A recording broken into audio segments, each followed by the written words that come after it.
Hey everyone, Liam from Solitude here again, back with another video, and today I'm going to be going through what I believe are the top 10 Australian albums that came out in the 2010s. Now, the 2010s were not that long ago, so there's not a whole lot of time to go off, but I believe there's been enough time that's passed for me to kind of nail down what I think is about right when it comes to a top 10. The other thing about this decade of music in Australia is that it was one for a lot of diversity. Music really kind of started branching out. Pop music and underground music really did kind of merge in some ways, and we saw kind of like coming together and a collectivizing of all music genres really, and it didn't really matter to be a pop musician anymore in the eyes of alternative music fans when it came to gaining respect. So I've got a wide variety of genres to go through in my top 10. I've also got some honorable mentions and some personal favorites to go through at the end. These are my idea of an objective list, but there's always going to be some sort of subjection with my bias there in play. I'll also be taking in the factors of how popular was this album nationally and internationally, how culturally significant were these albums in Australia, did they have a lot of influence on the culture here, did a lot of people try to emulate the success and sounds of these albums that will have grand standing in the count, and just how good do I personally think these albums are, and as well as the music community wider in Australia, how much respect do these albums have? That's another factor as well. Alright, let's get into it with my number 10. Okay, in the number 10 position, I'm going for arguably the album and the producer who was the most well known for this sort of music, electronic music in Australia in the decade, and it's Flume, and his album is Skin. Now, we could have gone with the album that came out before this one, but I personally think that this is the one that needs to be in the list. This was the one with the most commercial success of all of his albums in the decade. It also is a very respectable album.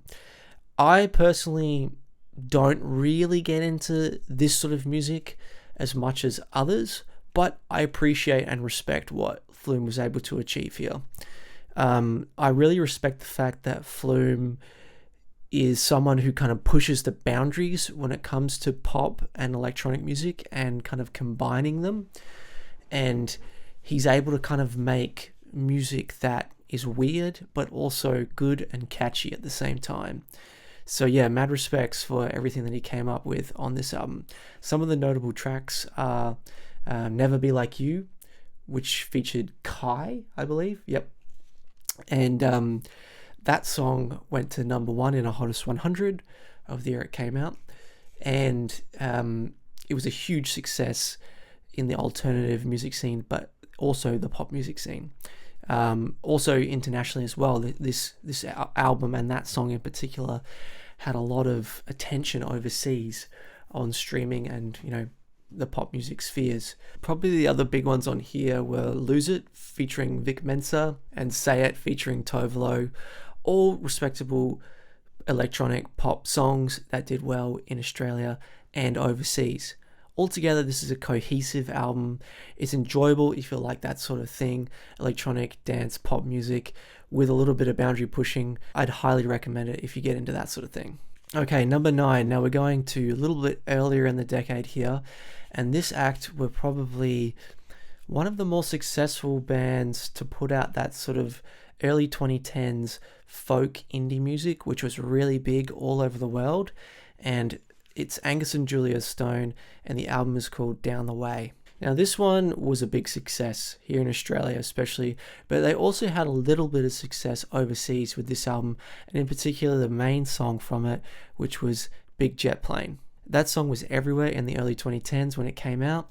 It got on a lot of ads, TV shows, commercials, movies and things like that, which is usually a pretty big marker of popularity and success. Probably the other notable song from this album would be And the Boys, which had a little bit of success here in Australia too as a notable single, but most of the other deep cuts were really just complimentary to the album, and they all came together pretty well.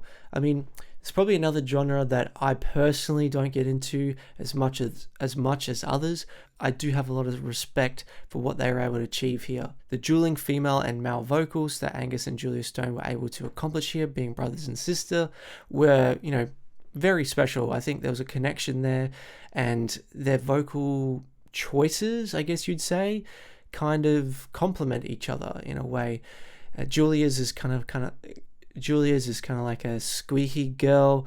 Angus is kind of more of like a drab male, and it's almost like a juxtaposition when they're singing, each verse that they have, or when they're going together, maybe harmonizing as well. It's kind of like their signature sound, and it really worked well and resonated with a lot of people. I think this is probably their best album too.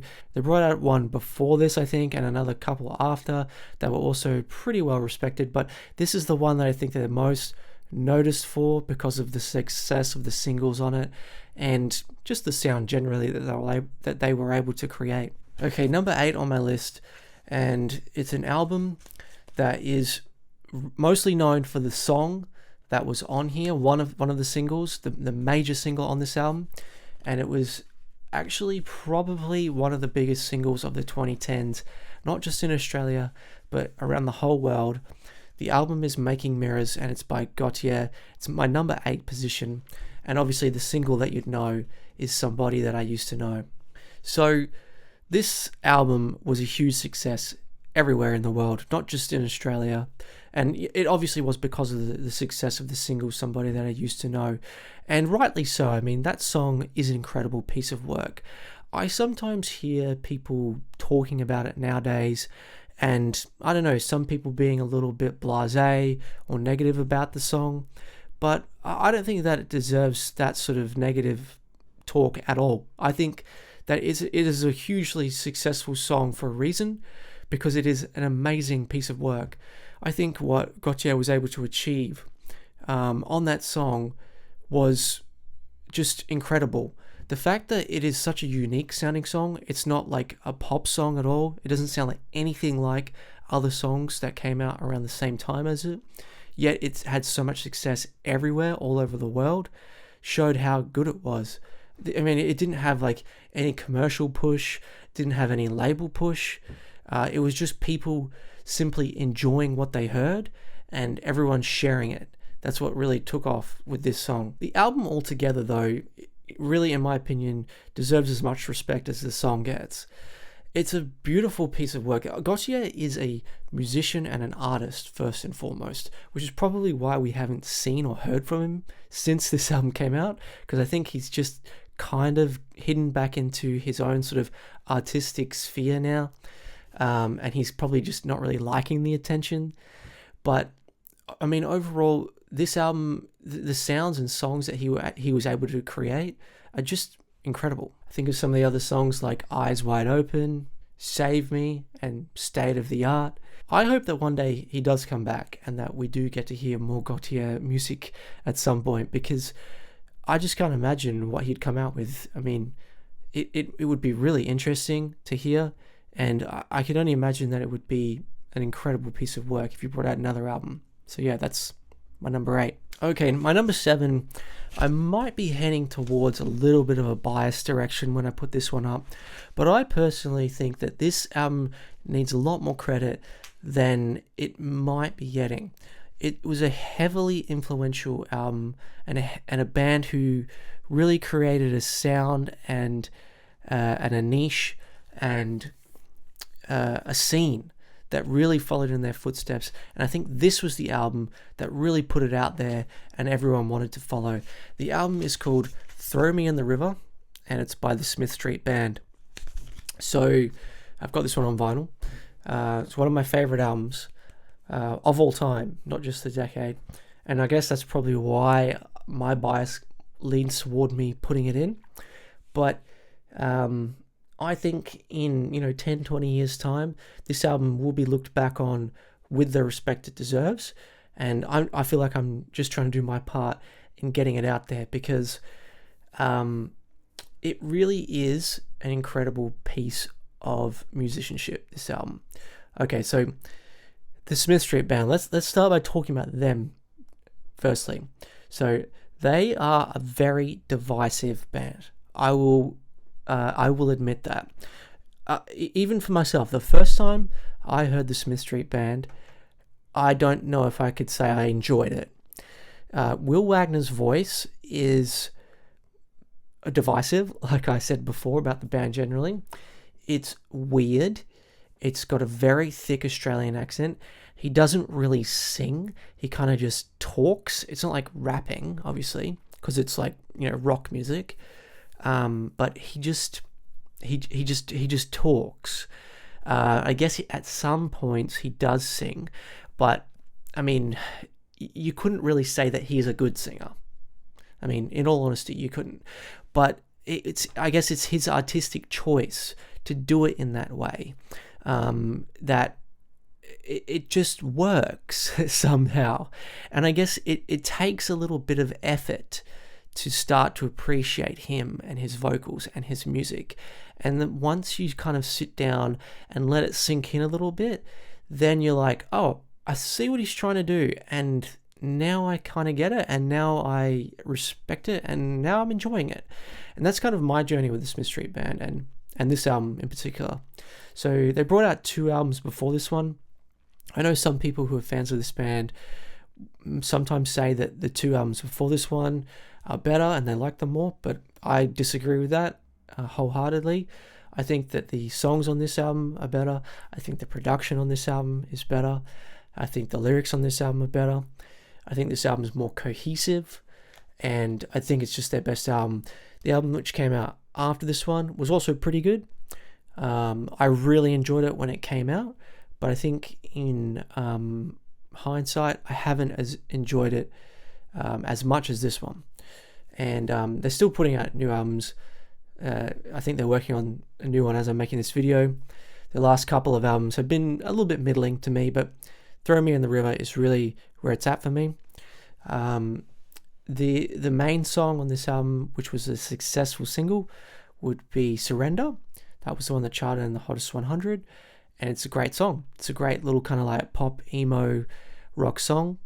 It sets the scene for the album, but I don't think it's the best song on here.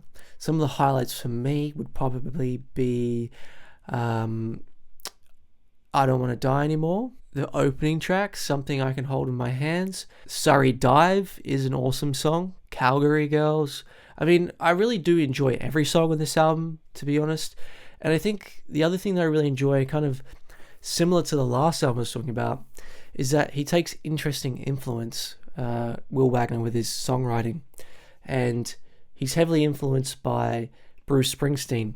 And I think when you kind of listen and you kind of compare, these songs really do kind of sound like Bruce Springsteen songs, but with a thick Australian accent. The way he describes Australian culture, things that he's seeing in his surrounds, in his Australian community, it's very reminiscent of Bruce Springsteen, who would do the same about America and New Jersey. In my opinion, yes, this is one of the best albums of the 2010s. It deserves the respect. I understand if you don't get into it and if you don't like it because of Will Wagner's voice, it can be hard to get into, but in my opinion, it should be in there. Okay, my number 6 album, and this is one that I do not have a copy of. I would love to get a copy of this album at some point. I should get one, but it needs to be in here. And it's Gang of Youth's Go Farther in Lightness. Now, this album, I would probably say, is the most ambitious on this list.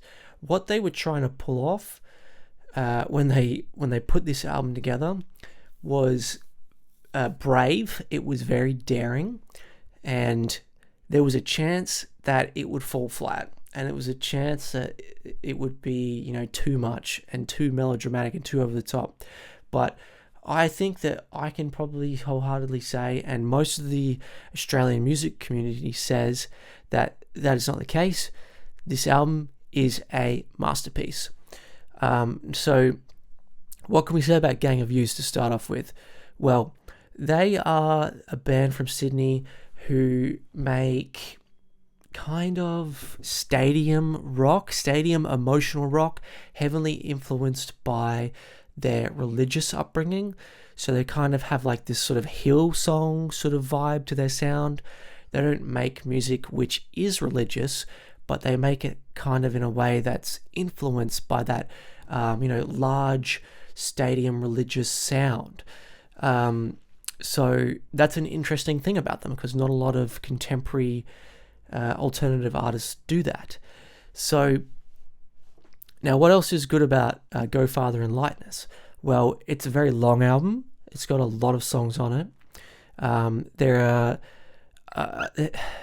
are a few tracks on here which are just orchestral arrangements, which Dave Leapape put together himself, which are beautiful, like classical pieces of music. And then the rest of the album are these bombastic, loud, and rambunctious stadium rock songs. And for some reason, somehow, those two things mesh together in this album. I don't know how it works, but it just kind of does. So some people might say that their first album, The Positions, is the better, but I think that a majority of people would go for Go Farther in Lightness. I think it is their best album. So it deals with topics of mental health, like their last album did. I guess it just kind of goes through Dave's journey as a human being, develops more his character, his lyricism, everything that he was able to achieve in songwriting on the first album. I think he just extends to another level on Go Farther, and it really is just an amazing piece of art, this album. Some of the notable songs for me probably would be, I guess, Let Me Down Easy, which was like the main song that people recognize on this album. It charted high in the Hottest 100. It got some commercial success as well. I personally don't find this song to be one of the better on the albums. The Deepest of Sighs, The Frankest of Shadows is probably, in my opinion, the best song on the album.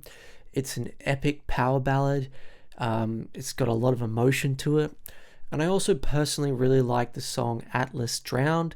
It's probably one of the shorter, punkier rock songs on here. What Can I Do If the Fire Goes Out? It's also a really good stadium rock song too. So yeah, if you haven't checked out this album all the way through, it's a bit of a trek. You've got to sit down for a while to get through it, but it's an amazing listen. Okay, my number 5. Now, this artist, it's similar to the Smith Street Band that I was talking about because of the way she sings. She's a divisive artist. Some people do not get into her. I get it. I personally like her music, and a lot of people in this decade loved her music. It's Courtney Barnett and her album. Sometimes I sit and think, sometimes I just sit. Now, this is another one with that sort of Australiana singing. She sings in a thick Australian accent. She describes Australian culture. She describes her Australian surroundings. So very similar to the Smith Street Band. But I've got to put this one higher because probably International Respect kind of gets it a little higher in my list. This one got her attention overseas. She was nominated for a Grammy when this album came out. What she was able to succeed in was, pretty huge, especially considering she sings in such a thick Australian accent like not many people were doing, even in Australia at this point. So, and I get it. I get why people liked it, because her lyrics are cheeky, they're interesting, they're fun to listen to, and she's like this fun character in the songs that she writes. Some of the songs that I really like on here would be Pedestrian at Best. I think that's the best song on here. Elevator Operator, the first song, is also a great song. It's got a really nice bop to it. Nobody Really Cares If You Don't Go to the Party. Again, funny content in the lyrics, and I love it. I love this song. This is definitely her best album. She's brought out a few others after, and I just don't think they've lived up to the same sort of level that she was able to achieve on this one. The sound is great. It's got that sort of like kind of garagey, minimalistic production, which was really popular, but she does it really well. It's kind of like, I guess kind of like Kurt Weill Ryan Adams sounding with that minimalistic Americana sort of music. Yeah, she pulls it off in an Australian way, which I really appreciate, and a lot of other people did too. Okay, number 4. Now, this band are very divisive, not because of their music, but because of their actions. A lot of people do not like them. A lot of people on the internet have a lot to complain about when it comes to them. I've said my stuff about them. I've explained why I think some of the criticisms are a little unfair. That's for you to decide. But let's just talk about the music, and it's Sticky Fingers with Land of Pleasure in my number 4 position. Now, Sticky Fingers, okay, let's just put all the controversies aside and talk about the music. They shook it up big time when they hit the scene in the early 2010s with their reggae rock sound.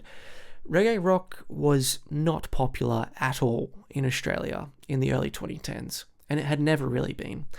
It had been popular in New Zealand for quite some time, and it has been popular in New Zealand for a long time. But yeah, they really just kind of made it work in Australia. And the album that came up before this one was their debut, Caress Your Soul. Some people might consider that one to be their best, but personally, and I think a lot of people agree with me, Land of Pleasure, their second album, I believe is the better album. This is the one with the better songs on it, better production, it's more cohesive, and it's more of a daring album. We have more of that reggae rock sound, which people love from their first album, but they also delve into other genres and succeed in attempting it. Like, for example, Just For You, which is probably one of my favorite songs on this album. It's kind of like this 90s Britpop song. It sounds like something off the soundtrack of Trainspotting, which is really cool. Land of Pleasure, the title track, is a really nice beginning.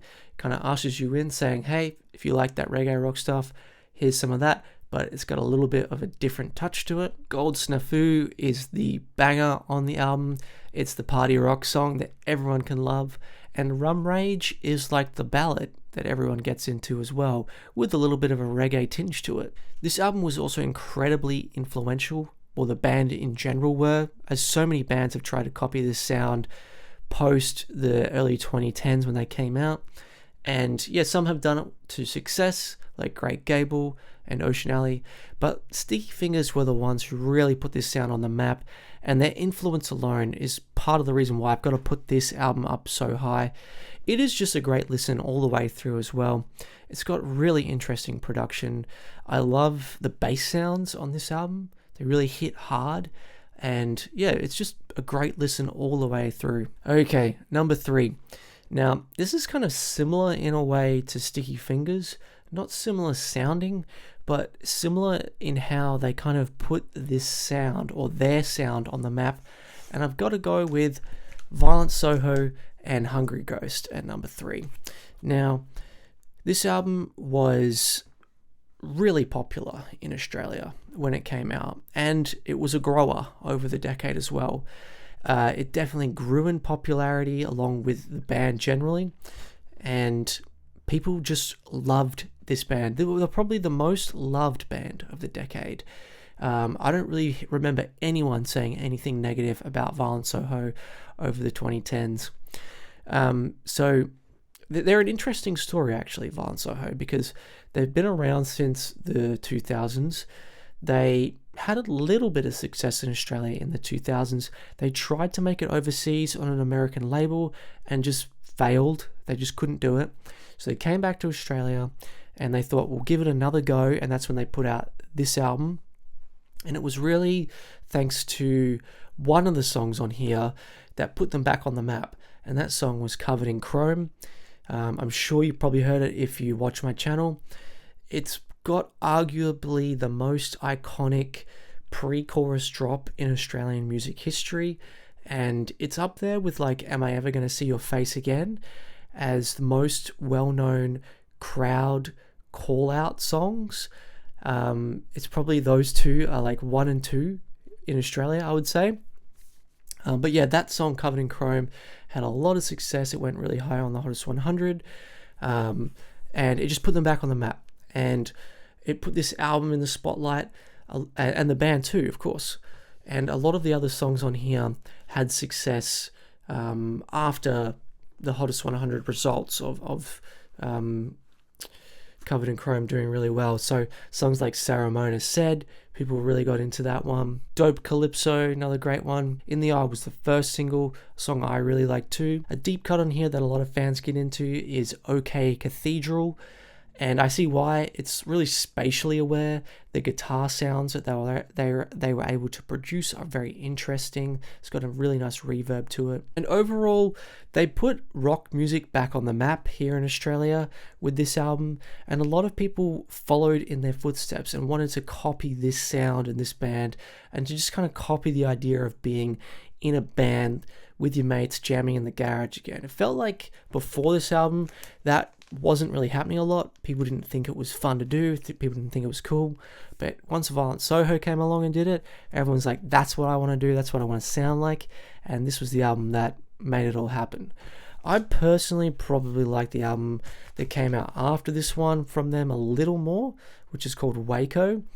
But from my knowledge of the music scene and Violent Soho, I understand that people do like this one and respect this one a little bit more, probably because of just what they were able to achieve with the success of this one. So it's got to be at my number 3. It's a great album, great listen all the way through, great sounds, very enjoyable. Discusses Australian culture a little bit in there too, which is really cool. It also gets me a reason to put it up a little higher. But yeah, Violent Soho, Hungry Ghost, number 3. Okay, my number 2 album. Now, I don't have a copy of this one either, but it's got to be on here.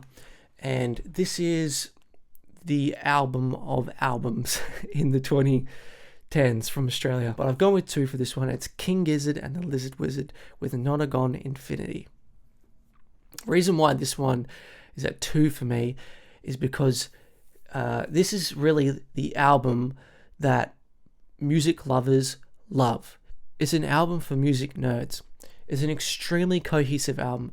It's based on a concept. The whole album is just running through this similar pattern, and all the songs are extremely cohesive. They use all similar sort of elements to blend all the songs together, and it's kind of like listening to one song all the way through. It's really cool. It actually keeps playing on repeat. If you just like have the album set so that it plays gapless time play and you just have it repeat, it'll just sound like the album keeps going, which is a really interesting thing they did on here. They were heavily inspired by another band which I haven't spoken of yet, but if you follow Australian music, you know it's coming. And obviously it was that psychedelic sound, and everyone loved it. You know, in the early 2010s, mid 2010s, psychedelic rock in this country was everywhere. It's still really popular, to be honest. And I really love how Australia put psychedelic rock on the map. And this band were probably the ones kind of pushing it in the underground the most. And yeah, they were making a name for Australian psychedelic rock. And this was the album which did it. This band were known for making a lot of albums. One year they put out 5 albums, and they were all great albums. All the albums that they put out, I think they've put out more than like 20, maybe 30 albums now, and they're all good albums. So they're incredible musicians. But I think everyone agrees that this is their best album. It's the most cohesive. It's the most daring. It's got the best songs on it. Gamma Knife, I think, is their best song. Robot Stop is a great song. People Vultures, the music video that went along with it, was also really cool. But like I said before, this album, putting out single songs is kind of beside the point, because really the whole album is like one big long song. So it's a great achievement, and it's got to be number 2 on my list for Australian albums from the 2010s. Okay, my number 1 album from the 2010s that came out of Australia, and I had to go with this one. It's the most popular album from this decade, nationally and internationally, and it's Tame Impala with Currents. So I'm sure you've seen / heard Tame Impala and this album, or some of the songs from it. Maybe you've even just seen the cover art, because it's just around. It's out there now.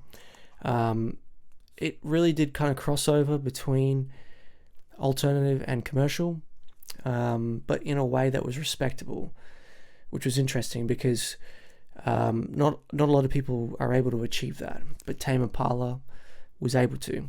So Tame Impala are they're kind of like a band and kind of like a solo project. Kevin Parker is the guy who makes all the music, but when they go out and about, they play with the same group of people that they have been playing with for 10 years now. So I kind of count them as a band, and they get nominated for band awards. So, but what they were able to achieve here was really impressive.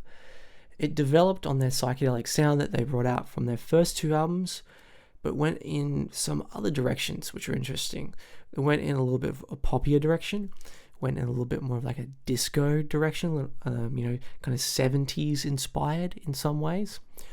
But yeah, I personally feel like it was in a way that didn't push old fans away as much.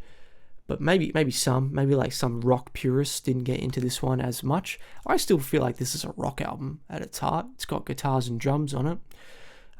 So yeah, to me it's still a rock album, but it is lighter. It's a little easier on the ear. But yeah, it's just an album that's able to connect with a lot of people.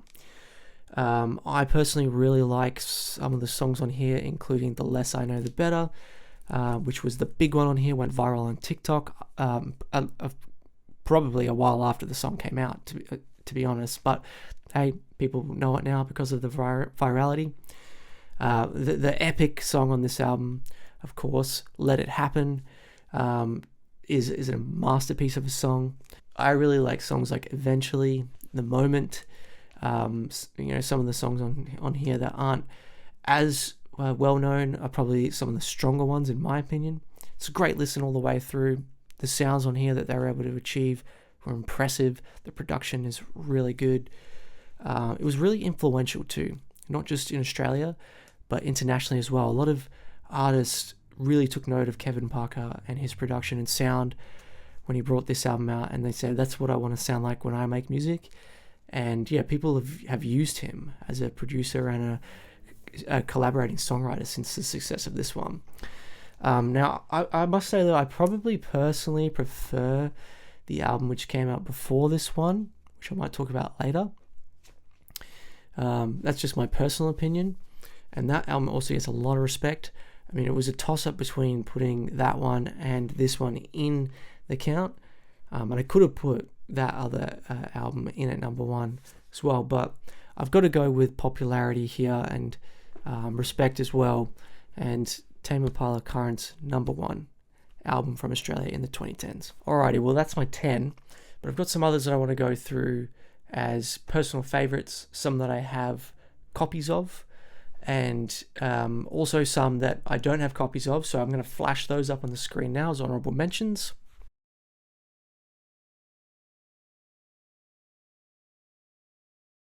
These are some that I do have copies of, which I believe need mentioning and are personal favorites of mine. So, Troye Sivan with Blue Neighborhood. Interesting album, this one.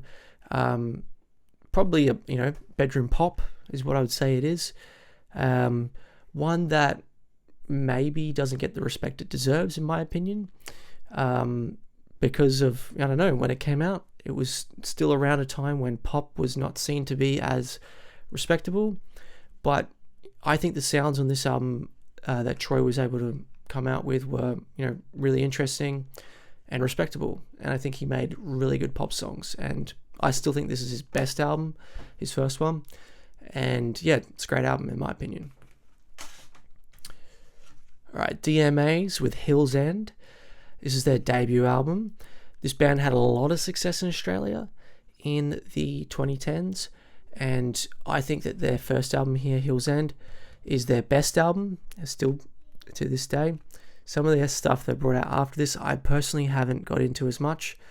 I think that the songs on this one are stronger. The kind of like Britpop influence is really cool, really interesting. They're basically like an Australian Britpop band, which is really weird but cool at the same time. Like they sound similar to Oasis, The Verve, things like that. Like I really love some of the songs on here, like Too Soon. It's kind of like an Oasis song. Delete is their big one, obviously, which is a beautiful song too. So yeah, check this one out if you haven't. Now, one that's really interesting that kind of has died away, and because this guy's just disappeared, Dee Dee Dumbo with Utopia Defeated. This album had a lot of respect in the underground when it came out. Won the J Award of the year it came out. Songs like Satan and Walrus were, really popular on Triple J and the underground. It's similar to kind of Gautier. I would say he's Gautier's biggest contemporary in Australia, Dee Dee Dumbo. And yeah, after the success of this album, he just disappeared off the face of the earth. So hoping that one day we get some more Dee Dee Dumbo.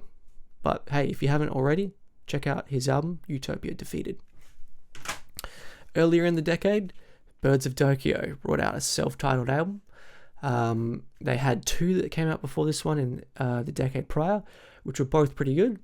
But this was the one that kind of put them on the map commercially, probably thanks to the song Plans, which was a really great pop rock song. I mean, essentially that's what it is. I really love the song Plans. I think it deserves the respect that it should get. And yeah, the whole album here is really good. It's a good album, solid. I get why people might not like this one as much as their earlier stuff, because it's less rock, more pop, but it's still a rock album, and it's still a good album.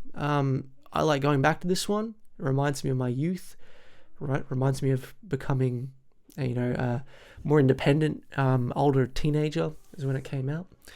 And yeah, it's a nice sounds, good songs. Wild at Heart is another good song on here. Really like that one. So yeah, check it out. All right, some vinyl.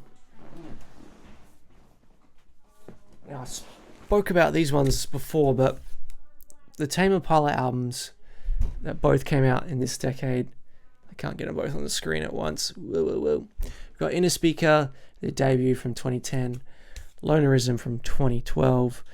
Both great albums.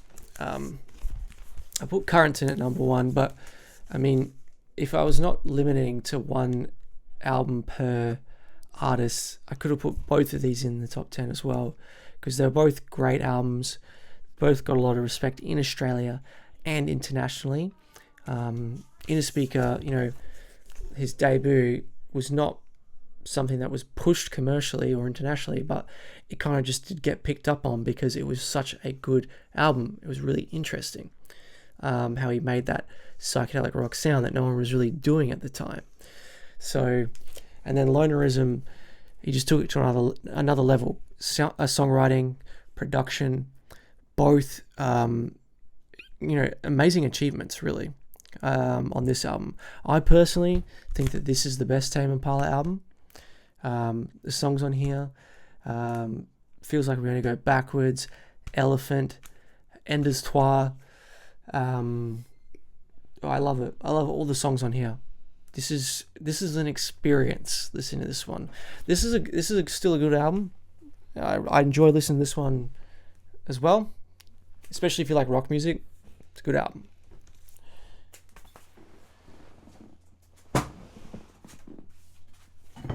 Alright, another one I mentioned earlier, Waco, Violent Soho. I prefer this one to Hungry Ghost, personally. I think it's a more mature album. The songs are slightly better. There's a little bit more variety in the sound and the tones. But I get why people think Hungry Ghost is the better of the two. I feel like this Hungry Ghost probably has a little bit more like... It's probably maybe Hungry Ghost is a little more catchy. Hungry Ghost is maybe a little bit more positive nostalgia as well. But Waco, this album was everywhere in the underground in Australia when it came out in 2016, I believe. I went on the tour for the release of this album, the tour show, and that was a crazy show. They had DZ Death Rays and Dune Rats come along too, and it was probably my favorite concert I've ever been to. And yeah, the sound on this album is just great. Songs like the opening track, How to Taste, Blanket, Viceroy, So Sentimental. It's probably my favorite Violent Soho song, because they tone it back a little bit, but still make it work. And I think that's what I love about this band, is that they kind of know what they're good at, and then they just say, that's what we're going to do, and they do it really well. So yeah, Waco by Violent Soho. Alright. Another band from the decade of the 2010s I really got into, and I've got 2 albums of theirs here. Luca Brasi with Stay, and If This Is All We're Going to Be. I really like both these albums. Probably like Stay slightly more. This was their, so if this one, If This Is All Going to Be, is their 3rd album. It's their 4th, and I think this is really where they started hitting their straps, songwriting wise. So this one, I obviously love the singles. Anything Near Conviction, great song. But this one, I think that lyrically, they took it to another level. I personally really got into this one, I think because the content material kind of resonated with me. I guess it's kind of about like being a 25 to 30-year-old white dude, just kind of, working out what life's all about. And that's like kind of where I was at when this album came out. And I think that they just kind of articulated that person and that the thoughts that that person has really well on this album. So yeah, both albums really enjoyable if you like that kind of like Australiana emo stuff. So yeah, check them out. Okay, personal favorite of mine right here, DZ Death Rays, Black Rat. Now, if I had to say my favorite album of the decade, personally, I actually might have this one at number 1 or 2. Why do I like this album? I don't know. I can't really put my finger on it, but it is just an amazing rock album. There is so much energy on here. The guitar tones are so interesting. What they were able to achieve musically, it's really interesting to listen to. Every single song on this album is great. I could listen to this album the whole way through, like every day, and never get sick of it. They actually did a show last year to recognize a 10-year anniversary of this album, and that show was crazy. They played the whole album all the way through, and people went off for every single song. It was one of my favorite shows I've been to, more recently at least. And yeah, this album is just great. I mean, if you like that sort of heavier side of rock music, but it's not like metal. It's just like, I don't know. I don't even know how to describe DZ Death Rays music. It's kind of punky, but it's kind of rocky at the same time. I guess it's kind of like Royal Blood, if you ever listen to them. But yeah, there's a lot of head banging that you could do to this music. Probably the biggest one on this album was Gina Works at Hearts. It's got to be my favorite DZ song. Reflective Skull, Keep Myself on the Edge is a deep cut that I think deserves way more respect. Yeah, personal favorite right here, DZ Death Rays, Black Rat. Okay, last one I want to talk about is Middle Kids with Lost Friends. I love this band. I love this album that they brought out, their debut. The song Edge of Town, it's on this album. It's the one that put them on the map. And when I heard that song, I was completely taken away by it. And I just thought, I've got to listen to this album when it comes out. And I loved it when it came out. I think that they're great songwriters. Hannah from the band is an amazing singer. She's got a beautiful voice. You can probably tell I kind of do gravitate a little bit towards more sort of rock music. That's my thing. And I really like the fact that they were able to create that sort of organic rock sound, but with the female vocal, which you don't hear as much, but make it sort of more in their own sort of niche. Because I feel like in the last 5 to 10 years we've had a lot of female fronted rock bands in Australia, but to me they've all kind of sounded like sort of like Paramore ripoffs. Everyone's really trying to kind of copy that sound at the moment, but Middle Kids are just doing like their own thing. I'd say they're kind of like heavily inspired by a band like Crowded House almost, which is why I really respect them, because I love Crowded House as well. Like they're sophisticated. Their songs sound like there's been a lot of thought put into them, and they sound unique, and that's why I love this album and this band in general. So check out the album if you haven't already. Alright, thanks for checking out this video, everyone. That's all the albums I wanted to talk about from the 2010s in Australia. Are there any that I missed? Should I have spoken about more? What do you think of my list, my top 10? Did I get it right? Did I get it wrong? Should it be lower or higher in some points? Let me know in the comments. Please like and subscribe, and I'll see you again soon.